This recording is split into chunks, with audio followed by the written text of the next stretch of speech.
Congratulations. I think you're one of the few people in the UFC to knock someone out twice in one fight. Yeah, apparently that happened, so I got to rewatch the fight. So, yeah. Were you surprised that he didn't stop at the end of the first? A little bit, but, I couldn't land clean shots even when I was in mount. So I really didn't expect him to stop it with that. If he was going to stop it at the end of the first, it would have been before I got that position. Is there a moment at the end? I mean, now you say that you weren't expecting him to stop it, but is there an adrenaline dump after the end of the first? You're like, I nearly had him, and you have to sort of get your health back into the fight? Absolutely, yeah. I've spoken about this before. That's something that I work on constantly, is to, just and on my inner self, is to not, have that adrenaline dump, to get my emotions so high on high expectations for the finish that I lose everything with my adrenaline dump, and then I end up getting finished, or I end up losing a fight. At the beginning of the second round, you flipped him off. Yeah, so at the beginning of the fight, we touched gloves, it was cool, and then he started pulling at me with his fingers open, and he scraped my eyes a little bit. Now, obviously, it wasn't warranted enough there was an eye poke, but he's starting to scrape my eyes. I said, nah, this fucking dude, he's going to start doing some stupid stuff, because, I was connecting, I was landing, so he knew he was going to lose. So I just got a little upset and flipped him off. So you think he was trying to just sort of resort to that to maybe give himself a break? Maybe give himself a break, because even in between the first and the second, he was standing there, and he's wobbling before the second round started. So I was and even then I was talking shit even to myself. I don't know if it was on the camera, you could see it, but I'm he's done, he's done. So yeah, that's something I have to keep my emotions in check, especially with fighting in front of crowds now. You had Paul Felder wanting to jump in there and fight on your behalf at some point. Really? So on the commentary, I'll have to play it back. So I'm retired, but I'm not done from street fighting. There you go. Well, thank you, Paul. I appreciate that for the back on that.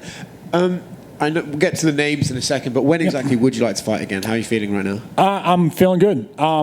It always seems that whenever I fight, I always scrape the toe off the top of my big toe, scrape the skin off the top of my big toe. So just got to let that heal, and then besides that, it's just getting my brother ready for his fight next week, and we'll see how I feel tomorrow morning when I wake up. What kind of aches and bruises I have, but as long as I'm fully healthy, I'm ready to go. Is it worse fighting yourself or watching your brother fight? Absolutely, watching my brother fight. I hate that. I absolutely hate it. But this is a career path that we both do. It's something that we're obviously backing each other on, and once he makes that walk, I'll be right there beside him making the walk. Recently, you've been fighting a couple of the older guys. I was wondering, is that something you want to continue on, or maybe another younger guy like Tom Aspinall? Both of you are on the rise up. Yeah. So I don't care who I fight. I fully expect the UFC and their marketing geniuses to keep me and Tom away from each other for a little bit, because of we're both rising contenders. We both have title shot implications in all of our fights, and we have those goals. So I fully expect to fight Tom. I expect to fight Tom at a later time as opposed to a sooner date. I expect him to take care of a couple other guys. I'll take care of another 2 to 3 guys, and then whenever the whole mess up at the top figures itself out, I'll fight Tom for the number 1 contender spot on who came out on top, whether that be no, not even John Jones anymore, because he just got locked up. So yeah, I'm not allowed to bring that up. Sorry, I can't bring that up. But no, so whether it's Francis or Gan or Stipe, doesn't matter to me. I actually think he's out of jail now. Oh, well, all right. Sorry, John. But this might be big words, but do you see you and Tom as the future of this division? Absolutely. Yeah, it's Cyril, myself, and Tom. In no particular order. I think we're just the new blood. I think that Tom is a super athletic guy.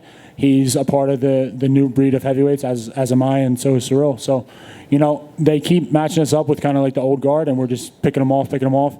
And if that's what the UFC has plans for, we'll do that. I don't see Tom turning down any kind of fights, and I'm not the one to turn down a fight. So if the UFC wants us to clear out the division that way, we'll clear out the division, and I'll fight him for the number 1 contender spot. Congratulations, Lewin. Thank you. Right. Why do you always scrape the top of your toe in every fight? I don't know. It's because I'm defending sprawls. The canvas is like sandpaper out there. I guess it's I get my foot to the ground properly, and then it just never heals, because then I'm usually right back to training, and then I'll have a Band-Aid and some tape on it, or I'll wear a wrestling shoe, but it just never seems to heal. And speaking of the fight specifically, that left hook that dropped him, the kind of snapping hook, is that a technique you knew you could take advantage of in this fight specifically, or did you just see it in the moment and capitalize? No, yeah, this is definitely something that we planned on. My coach, Will Martinez, was calling for it. So he was saying, touch the body, come back up with the left hook. he's very good at throwing his left hooks, especially throwing his left hook to the body or coming back up top. But I'm just, as you can see, I'm just a little bit better at it. And speaking of the names that you called out, Yep. when Tom won his last fight, he called out, I think it was Blagoy, because he wants to slowly make his way up. Yeah. You just called out Stipe right away, which Yeah. probably he's like, I think, what, 1 or 2 in the division. So do you want that just catapult up the rankings, or do you want that slow climb? Doesn't matter to me. I really don't care. I mean, to me, when I'm fighting someone in there, it doesn't. There's no name. There's no face to that. It's just a body. They can give me the number 15 guy. It doesn't matter. The end result is going to be the same. Not to sound cocky or whatever, but I'm just confident in my ability and confident in my team that I have in my corner every single time I make that walk. That no one is going to be able to compete with us, and no one's going to be able to compete with me when I stand in there. And I think we all understand why you would want to fight Stipe, like former champion. There's Absolutely. a storyline between the policeman and the firefighter. But why the other names you called out specifically? Just because they're the only ones that I know of off topic who have actually fights. So, like, the other people I know is, so you got Rosenstrike Blades, you got Volkov and Tabor. I don't think Sakai has a fight. And then I'm kind of like, I really don't think anybody else. Obviously, like the top 5, well, top 4, they're kind of all in like a little log jam with everything going on with the belts and who's fighting who and all that. So we'll see. Congratulations. Thank you. Chris, quick one. Yep. Obviously, just policemen, firemen, obviously a great service Absolutely. to the public.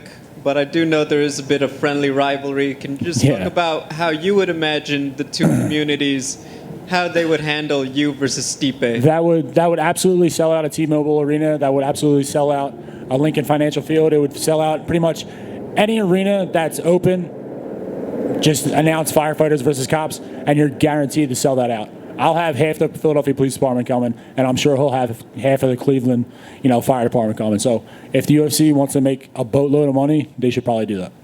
Can you talk a little bit, are there community, police versus firemen, basketball, football, Yep. you guys get into? Absolutely, yeah. So in Philadelphia, they have a boxing match, like a boxing event every year.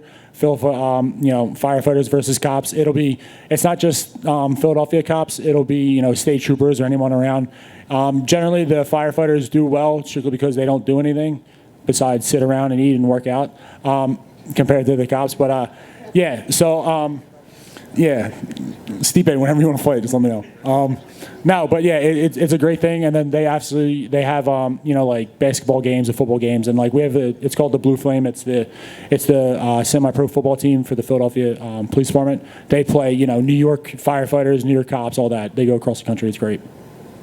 Is it true you recently celebrated a birthday? Tonight's my birthday. Congratulations. Celebrate. Thank you. Have a good one. Will do. Thank you.